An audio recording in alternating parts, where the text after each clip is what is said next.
Most people think of success in relation to business and financial wealth, but I propose that you aren't really successful until success permeates your entire wheel of life. The 7 spokes of that wheel are career, family, financial, mental, personal, physical, and spiritual. Success for Dummies covers success in every area or on every spoke of life.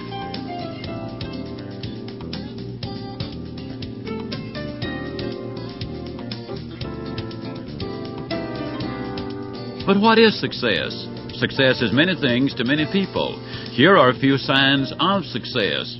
Success is closing the door on your office at the end of the day, knowing that you did a good job and that those who interacted with you had a positive experience. Success is looking forward to getting home and seeing the people you love. Success is turning out the lights and thinking to yourself, it just doesn't get much better than this. And here are a few things that success is not. Success isn't calling home from work for the 4th time this week, apologizing because you're going to miss dinner with the family again. Success isn't spending mental energy figuring out how to explain why you can't pay the bill in full as you promised, why your eyes are red and your blood pressure is going through the roof, and why you just don't find any joy in living. Yes, success is directly related to having a balanced life. If any one area is out of sync, all the areas of your life suffer. After listening to this recording, you'll have a complete mental checklist of what you need to do to be successful.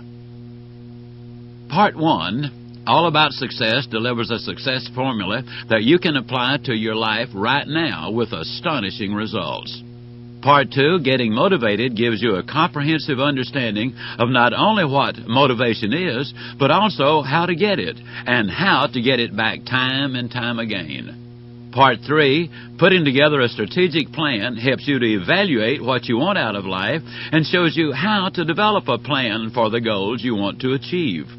Part 4, Your Goals in Life, includes instruction on goals that deal with the spokes on the wheel of life. However, before you begin your journey into Success for Dummies, spend some very important time with yourself and contemplate what success means to you. Then, as you listen to the different sections, see how they line up with the concepts that you believe to be true. You may want to stop the recording now to think about your vision of success. If you're ready, we'll begin Part 1, All About Success. Over the years, I've developed a formula that has helped me achieve what I consider to be success. Throughout Success for Dummies, I refer to various parts of this formula, which begins with the right mental attitude and includes adding the right skills and the right philosophy, finding direction and building on a foundation of character. Your journey towards success will flow more smoothly if you ride the right attitude all the way to the top. You need to have the right attitude towards your family, friends, and associates. An attitude of acceptance, forgiveness, love, kindness, respect, and consideration goes a long way in any relationship. You also need to have a positive yet cautiously realistic attitude towards your own abilities and yourself. Knowing your capabilities and being realistic about your possibilities are a starting place for success. However, you should be far more positive than negative.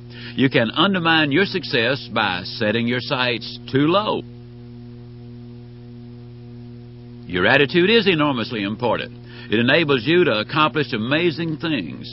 But without the right skills, you're limited in what you can do regardless of your attitude. An enthusiastic salesperson with the right attitude can achieve a degree of success in selling a good product, sometimes even considerable success.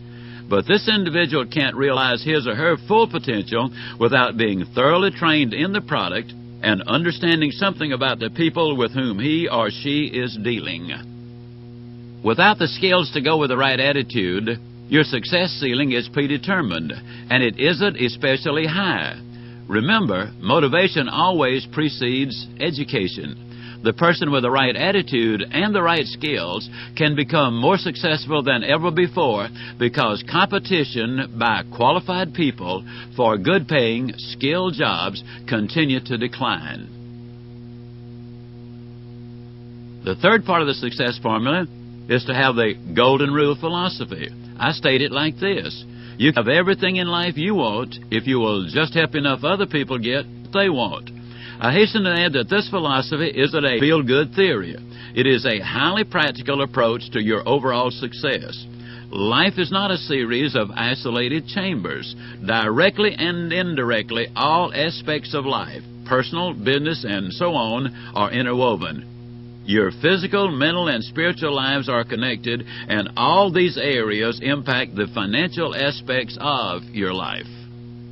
Over the years, I've identified that everybody, regardless of where they live and what they do, wants the following 8 things in life: to be happy, to be healthy, to be at least reasonably prosperous, to be secure, to have friends, to have peace of mind, to have good family relationships, and to have hope.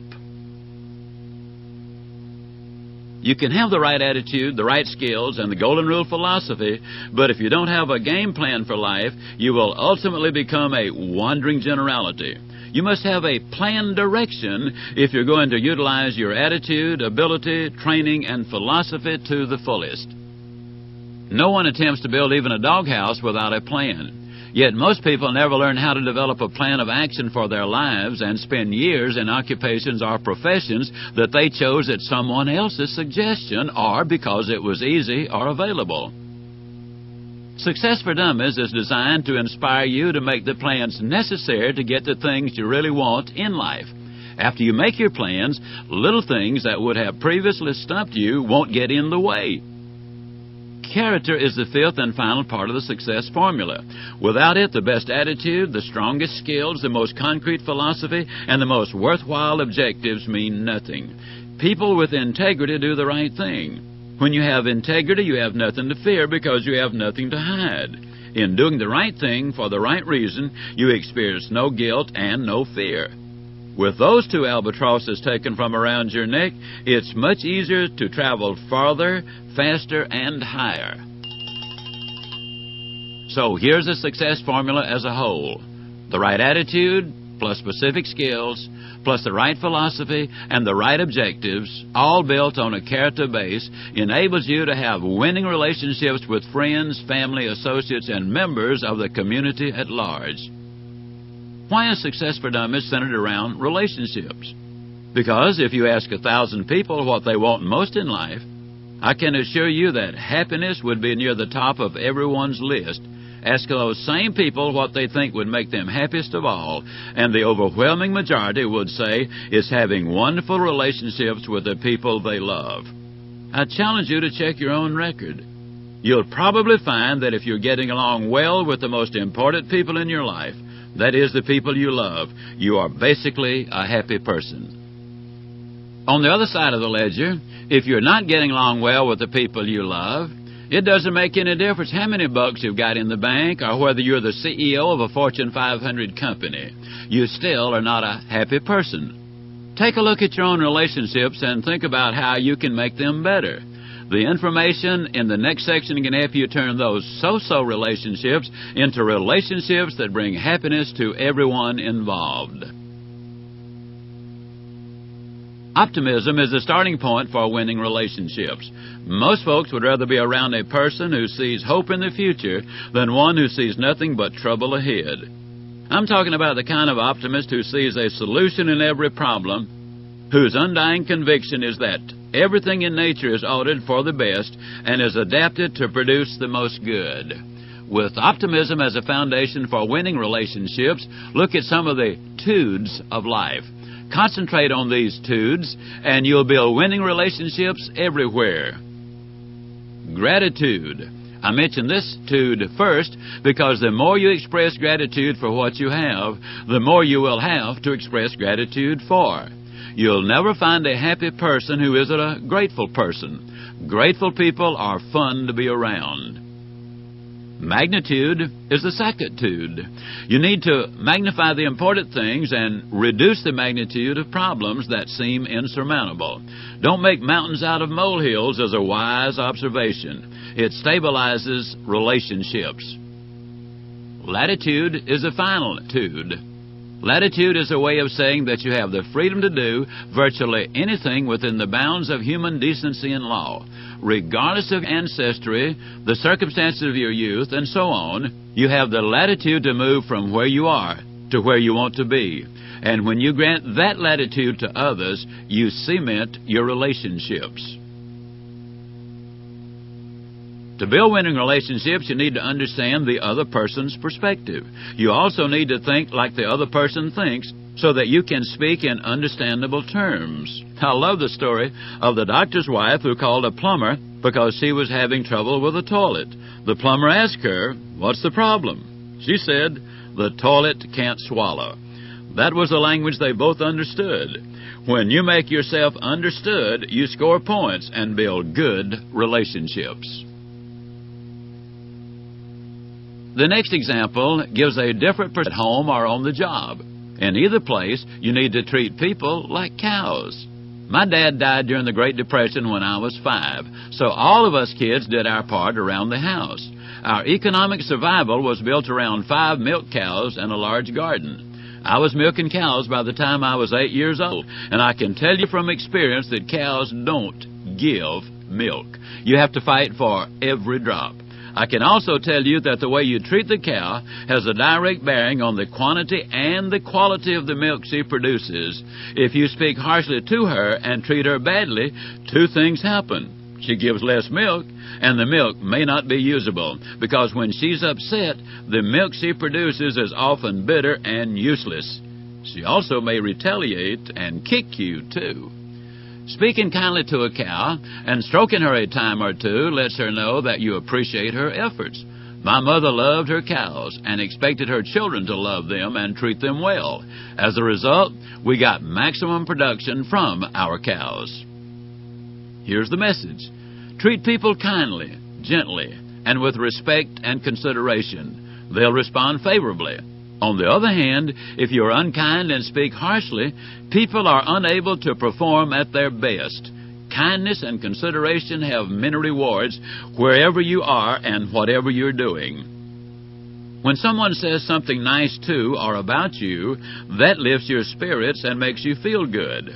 If you make a habit of passing that feeling on to someone else by sincerely complimenting them for something they said or did, you'll be amazed at what happens. You feel even better about yourself. The other person is pleased. Winning relationships are established or reinforced, and you'll see this principle come to life. Relationships are important. Build relationships first, and building a career, a marriage, or a business becomes much easier. Besides fulfilling relationships, what makes a successful business person, mate, parent, or individual? I believe that success is made up of the characteristics described in this next section. These are qualities that you learn and acquire over time. Conviction, commitment, hard work, integrity, character, consistency, persistency, a sense of humor, and faith. Your heredity, environment, and connections are also important factors. Conviction and commitment comes first. Success begins with the desire to be successful and the conviction that you can be successful. Then and only then do you make plans to reach that specific objective. After you make plans, you must be willing to commit to them. For the successful, hard work is a must. In society today, many people are somewhat like the fellow who, when asked how long he had been working for his company, responded, "Ever since they threatened to fire me." The same may be true in your relationships with your mate and your children. Too often, it's only when you get into trouble that you get serious about working to solve the problem. However, real freedom is yours when you give your best in every situation. The successful person has integrity. Integrity is a hallmark of success that everyone can readily identify. The kind of person you are determines the things you do, whether it's at home, on the job, or in society. A successful person has character, consistency, and persistency. Consistency is one of the most important and stabilizing qualities you can have. Your consistency is determined to an extraordinarily large degree by your character. You can't inherit character, but you can learn it and then demonstrate it. The successful person is persistent. persistence enables you, through various experiences and failures, to uncover talents and develop a creativity that first astonishes you, then delights you, and finally brings you material rewards far beyond your initial expectations. People who quit when they encounter the first obstacle never develop the creativity that is the ultimate reward for keeping a commitment and persisting until you reach your objective. Of course, heredity and environment play a part in success. The big advantage that heredity offers is the lessons you learn. The parent, or surrogate parent, teaches by telling and consistently living and showing by example the qualities of life that ensure long-term success. You may be thinking, I came from a bad environment. What about me? Where does this leave me? The answer is that your past leaves you with a brilliant future if you're willing to accept responsibility for making that future all that it can be. A truly successful person has a sense of humor, learning to take things in stride and smiling when you could have chosen to get angry just as easily is to your advantage 100% of the time. If you can find the humor in otherwise distressing situations, you will enjoy life more fully and you'll move past obstacles much easier. Faith is the greatest hallmark of success. My friends and acquaintances are of many different faiths, but all of them believe that they don't have the final word in how their lives play out. They know that they are not alone in their journey from birth to death, and this knowledge strengthens them for the trials they face along life's way. Supporting the people you love and care about is far easier when you feel loved and cared about as well. Life is so much more than money, and perhaps the greatest success of all is owning that little piece of knowledge. I can just guess what you're thinking, and you're right. The successful person does have connections. The right connections can open doors, but what happens inside those doors is entirely up to you and your own persuasiveness and abilities. As you listen to this recording, you'll discover relationship skills that can help you overcome those inherited or environmental problems you may have had as a child and can catapult you into the fast-forward category of life. But how can you make the necessary changes to get on track? Part 2, Getting Motivated, will light a fire under you.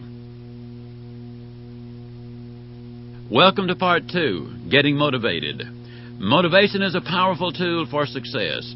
The degree to which you can remain motivated and continue to make forward progress determines whether you realize the life goals that you establish. But the reward for being motivated isn't just raw goal accomplishment. The accompanying benefits of being motivated are numerous, and they can change your life. Let's look at 8 benefits. You can probably think of even more. The first benefit is creativity. Motivated people think more clearly. They focus more intellectual resources on their current project, and the result is more creativity. The second benefit is energy. People who are motivated actually need less sleep, not because they're on a constant adrenaline rush, but because they possess a genuine, energizing excitement. The next benefit is health. People who have a positive feeling about their life and its potential have reasons to get and stay healthy. Magnetism is the fourth benefit of being motivated. Others are naturally drawn to winners and folks who are energizing by nature and habit. The fifth benefit of being motivated is momentum. Motivation gathers speed as it rolls along in offices, homes, and communities. Next is multiplication. Motivation is contagious. It spreads and multiplies. Then the seventh benefit is recognition. When people live a motivated lifestyle, others respect them for their achievements and, because they want to be associated with a winner, offer their assistance. Finally, productivity is a prime benefit of being motivated. Motivated people get more done. They move quickly, deliberately, and with a concern for maintaining a can-do attitude along the way. That little feeling of anticipation you may have felt when hearing about the rewards of motivation is just an inkling of what motivation is. Being motivated means being ready to take action. You can know every detail of how to become successful, but you need to be ready to act on that knowledge in order to start your journey towards success. All my life, I've tried to understand why people do the things they do. And sometimes my greatest challenge is to figure out the motivating factors for my own behavior. When I boil down all my observations into a couple of concepts that get people to do something, I come up with these two motivators: the desire for gain and the fear of loss. According to Rabbi Daniel Lapin, 4 basic desires motivate people: wealth, power, wisdom, and honor.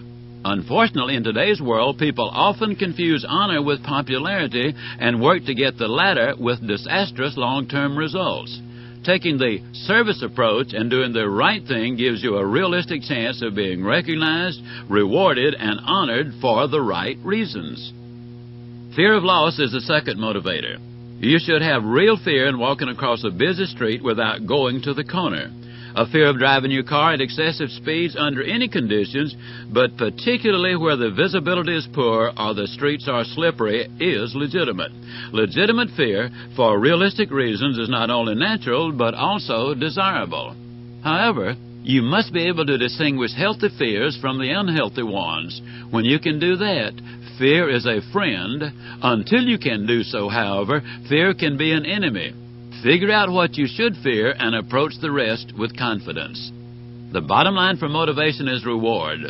Some kind of reward, whether it's a gain or a loss, is behind all behavior. The promise is that something significant is going to come your way if you accomplish an objective. 3 stages of rewards do the job of keeping people motivated. The carrot, or the enticement of a reward, gets you going. You build your visions during this stage. Milestones are the point at which you get smaller rewards for partial completion of a task or journey. The prize is the payoff you were hoping for. All 3 stages of the process are powerful tools for motivating yourself toward the success that you have defined for yourself. In short, it's not the absence of opportunity, but the absence of motivation that is the problem for most people. If you really think that you have no future, let me suggest that having a future is a matter of choice on your part. I can emphatically say to you that if you continue to read books and listen to recordings like this one and start setting specific goals, you are doing something about your future.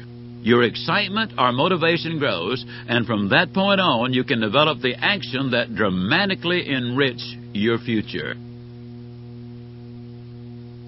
You've learned all about success and motivation. Now let's put it all together in part 3, putting together a strategic plan.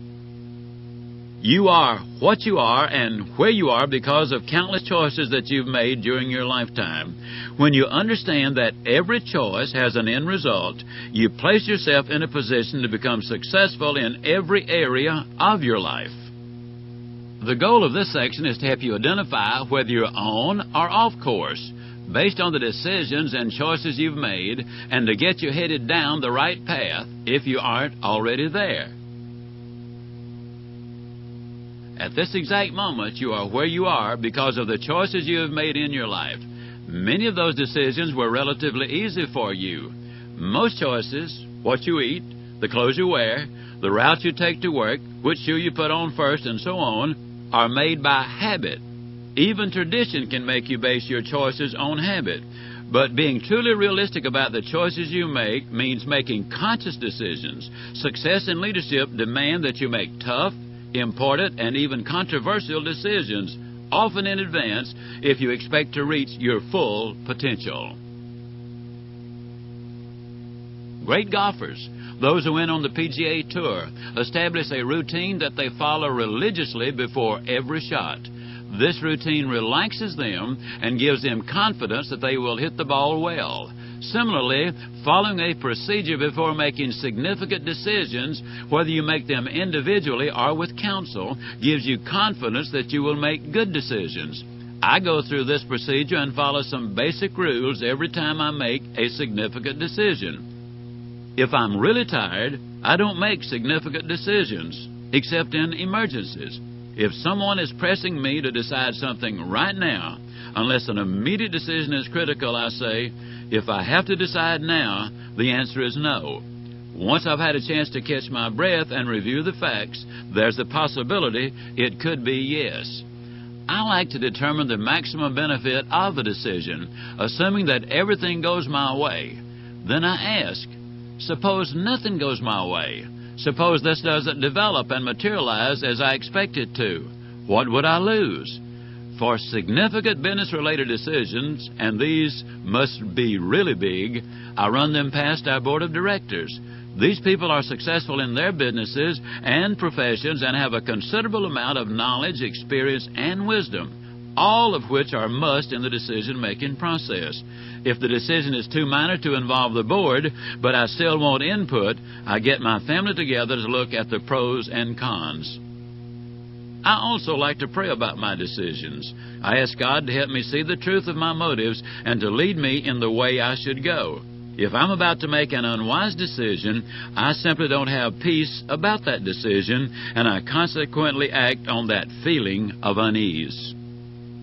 This last point brings up another thought. Sometimes you have to sacrifice what you want to do for or with your family at the moment for their long-range benefit. The financial gain may be so significant that the family would be served best in the long term by making the decision a financial one. However, be careful to note any trends, and if the financial consideration starts to win too often, then the decision goes to the family, almost regardless of the financial benefits that may come your way. I conclude this section with an idea that explains the irrational behavior of intelligent people from time to time. Rabbi Daniel Lapin, a scientist trained in logic, explains that cognitive dissonance is the culprit. Cognitive dissonance means that you choose to reject data that conflicts with an emotional position you hold. For example, sometimes when a friend has just bought the same model of car that you have, you ask the question, "How much did you pay for it?" He gives you a figure quite lower than the one you paid. You doubt it very seriously and tell your mate and friends, "He paid more for it than that." Your mind and soul reject information that hurts. That's an important principle in understanding yourself and making better, more logical decisions. Most people wear many different hats. Chances are excellent that you are, in one form or another, pursuing financial resources to support yourself and your family. You are undoubtedly interested in spending time with your family and friends. In addition, you no doubt want to find out more about yourself, your life, and how to accomplish your objectives. You recognize that you need to take care of yourself physically, and wanting to rest and relax along the way is perfectly natural. You also want to be a good neighbor and contribute to society. All those desires are natural and good, but you simply can't focus on all of them simultaneously. The objective is to focus on what you're busily engaged in doing at the moment. For example, I know someone whose objective was to get healthy. In order to do that, she needed to quit drinking alcohol, stop smoking, lose 35 pounds, and start an exercise program. She got healthy, and it took her only 11 years. What? 11 years? Yes, getting healthy is a process, and she had to start at the beginning. The alcohol had to go first. Had she tried to quit smoking while she was still drinking, the alcohol would have lowered her resistance to the urge to smoke, and she would have smoked. She had to quit smoking before she could lose weight and get in shape, because she had a hard time breathing when she exercised, and past attempts at quitting smoking taught her that she would gain weight. She quit smoking with the knowledge that she would gain weight, but that she would lose it as soon as she got used to not smoking. A year passed before she was ready to exercise and lose weight. 2 years later, she had lost her weight and was feeling good about herself. She had focused on breaking one habit at a time, and she methodically worked through her long-range plan for good health. Had she tried to change any two or more major areas at the same time, she would have short-circuited from the stress, and failure would have been imminent. To be successful in life, you need to learn to work toward one major objective and juggle 2 to 3 short-range to mid-range goals at a time. This section shows you how to do just that. I show you how to identify the areas of your life that need and deserve the majority of your attention, and how balancing your life makes you better at everything you do. The number of goals to be, do, and have is innumerable, so learning how to prioritize which goals are worth your time and attention is very important. The following list can help you to do so. First, on a notepad, identify everything you want to be, do, or have. Second, after 24 hours, ask yourself why you choose each item. If you can't articulate in one sentence why a goal is significant and appropriate at this time, delete that goal from your list. Third, ask yourself, do the goals I have show balance? Fourth, ask yourself these 5 questions. Is it really my goal? Is it morally right and fair to everyone involved? Will it take me closer to my long-range objectives? Can I commit myself to start and reach this goal? Can I see myself reaching this goal? Fifth, give each goal this final test of the basic 8 wants in life. Will it make me happier? Will it make me healthier? Will it make me more prosperous? Will it increase my security? Will it help me make more friends? Will it give me more peace of mind? Will it improve my family relationships? Will it increase my hope for the future? Before you decide whether a single goal fits into your goals program, you should work that goal through this 8-step process. This process can take considerable time, but it can save you years and much frustration by eliminating goals that are not for you at this time and helping you to identify what you need to focus on now. Step 1, set a goal that's SMART. As explained in the preceding section, your goal must be SMART. That's specific, measurable, attainable, realistic, and timely. The S in SMART stands for specific. Write down every goal you have and put boundaries around it so that you will know when you have achieved that goal. Saying, I'm going to be a better parent, simply isn't effective. You must specifically and clearly identify your target. If you decide that you're going to be a better parent, for example, you must determine better than what? Better than being too tired after work to spend time helping with homework? Get specific. The M stands for measurable. Not every goal is measurable. However, putting measures on a goal helps you to realize at any moment where you are in pursuing that goal. For example, if your goal is, I want to be a better mom, you can set up steps such as the following. I will tuck my children into bed lovingly and carefully every night this week and spend those last few minutes talking with them. This week I will spend at least 1 hour in one-on-one time with each of my kids, doing something that each child particularly enjoys. At the end of the week, give yourself a checkup to determine whether you've completed each step. The more effectively you can measure a goal, the more likely you are to complete the goal because progress itself is a tremendous encourager. Even though you can't see progress by the day, you will by the end of the week, or certainly by the end of the month. The A in the SMART acrostic stands for attainable, and the R stands for realistic, meaning the goals are out of reach but not out of sight. Many people set goals that are completely out of reach, whereas others set them so low that they represent no challenge. Both approaches are unrealistic. You must have a realistic chance of reaching a goal, combined with the belief that you will reach it in order for it to have long-range motivational impact. The T stands for timely. You need a reaching point or an accomplishment point if the goal can be measured in that way. Formulate a plan of action with a deadline that enables you to take incremental steps in measuring your progress. When I realized that I was able to get into a smaller suit after every 10 pounds of weight loss, I was motivated to lose the 10 pounds so that I could justify the purchase of the new suit. That goal was realistic and attainable, and I accomplished it 25 years ago. Because my lifestyle changed, the weight remains off. Make your goals fit your lifestyle. Step 2, identify what's in it for you.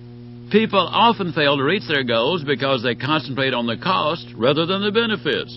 If I lose the weight, they reason, I'll have to give up this and do that. Or if I quit smoking, I know that I'll gain weight and be miserable and difficult to get along with. Instead of concentrating on the negatives, think of the benefits that you're going to enjoy. As you set goals, make a list of the tangible rewards that will be yours when you reach each goal. Each time you begin to ask yourself whether pursuing a goal is worth the effort, simply take out the list of benefits and read them aloud again. Step 3. List the obstacles that stand between you and your goal. You need to identify obstacles in order to be realistic and to avoid being surprised. People have shared with me many times that they had no idea that pursuing such and such a goal was going to be so demanding, require so much effort, take so long, and involve so many unexpected pitfalls. Careful planning in advance eliminates much of this disappointment, but you must understand that you can't always see the roadblocks ahead. That's why commitment, attitude, responsibility, and focus on the benefits remain constant necessities. Patience is also extremely important. Just remember that by keeping yourself focused on the goal, you can see the benefits and not just the obstacles. Step 4.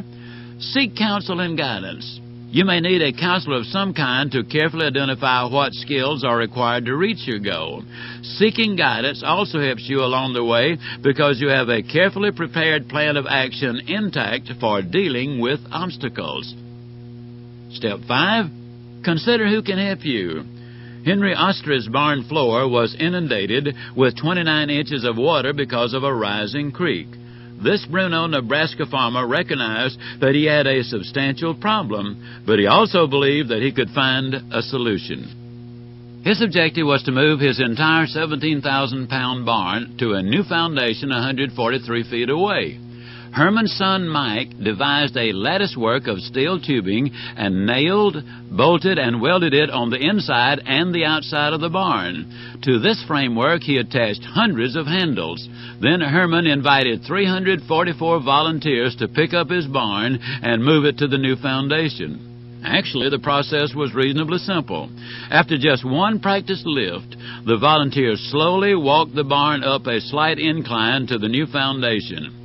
Interestingly enough, each volunteer had to lift less than 50 pounds, and moving the barn to its new foundation took only 3 minutes.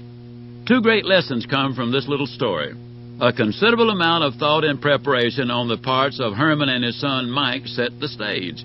They had to have a specific, workable plan of action. What 1 or 2 people would find impossible, the community found relatively simple.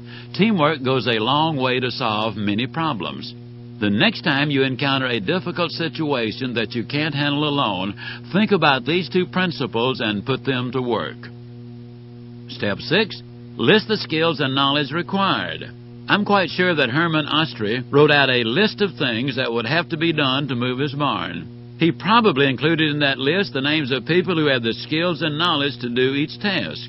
Lucky for Herman, his son had the skills and knowledge necessary to weld handles onto the barn and the mathematical capabilities to know how many handles were needed and how far apart they needed to be placed.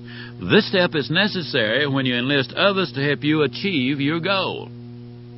Step 7. Develop a plan of action.